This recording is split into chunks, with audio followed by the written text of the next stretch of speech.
Кожаные куртки, обветренные лица, вдохновленные глаза. Гул ревущих байков слышен далеко за пределами стадиона. В таком серьезном составе любители двухколесных железных коней собираются в последний раз в этом сезоне. Закрывают его соревнованиями. Участники сами байкеры, судьи, сотрудники автошколы. Я так предполагаю, что все участники, мотоциклисты, это ребята, которые имеют достаточно высокую степень мотоциклетной подготовки. Предполагаю, что будет интересно. Выявить интересно, кто из всех мотоциклистов самый крутой мотоциклист.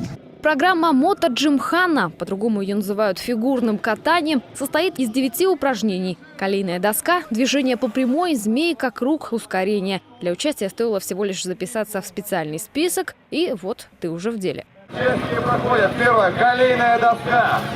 Второе – провоз воды в стакане. Ну, не знаю, может, там что-то покрепче. Третье – восьмерочка. Четвертая – змейка.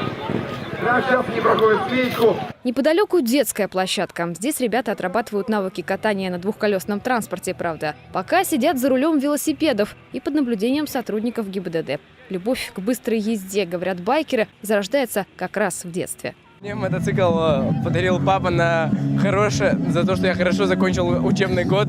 И вот с этого началось мои катания по трассам в разные города, участвование в разных соревнованиях. И вот пока что так до сих пор занимаюсь. В такой именно обстановке, как фигурное катание, конечно же, участвую первый раз, но решил попробовать что-то интересное. Сегодня закрытие сезона у нас у всех. И это как вот одно из развлечений. То есть как суперсоревнование я бы это не отнес бы к суперсоревнованиям, но как развлечение можно попробовать.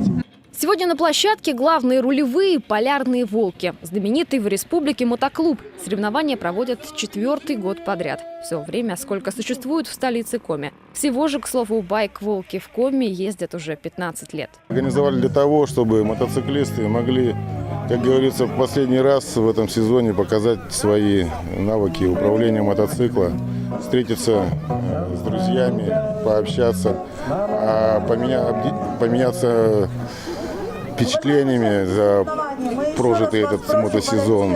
И, как говорится, расстаться на этой грустной ноте до следующего сезона. Вот только расставаться насовсем мотобратья не собираются. Зимой, обещают «Полярные волки», будут приглашать единомышленников со всей республики на интересные встречи и тематические вечеринки. А вот с ездой по трассе на время морозов придется попрощаться. До следующей весны.